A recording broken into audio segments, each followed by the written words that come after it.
পারে এসেছি। এসেছি, এবার যাই। বেহুলা দাঁড়াও না বেহুলা, কি হলো?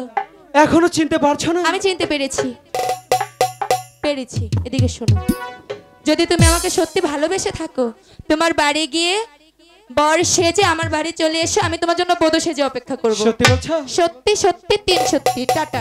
আচ্ছা ঠিক আছে দাদা, হয়েই তো গেল। দাদা, এই এই দাদা, কি হয়েছে? ওদিকে তাকিয়ে আছো কেন? লক্ষিন্দর রে, দাদা হয়ে গেছে। তোর তো একটা ব্যবস্থা হইল। শোনো দাদা, আমার কিছু হইল না রে। এই যে তুমি আমার কথা শোনো, বলো। আজকে আমার বিয়ের আগে তোমার বিয়ে করাবো। কেন জানো? তুমি আমার বড় দাদা না? হ্যাঁ। দাদা দেখেছো বেহুলার সাথে কি সুন্দর দিদি সখী আছে? আচ্ছা ঠিক আছে, তো সখীটা আছে না, হ্যাঁ ওটাকে দিয়ে তোমাকে বিয়ে করিয়ে দেবো। ঠিক আছে, তাহলে চলো চলো আমরা বর্ষে যে আসি। চলো। তাহলে চলো। দাদাই আমার দাদা, আবার কি হলো? তোমার খুলেছে কপাল, কপাল খুলেছে?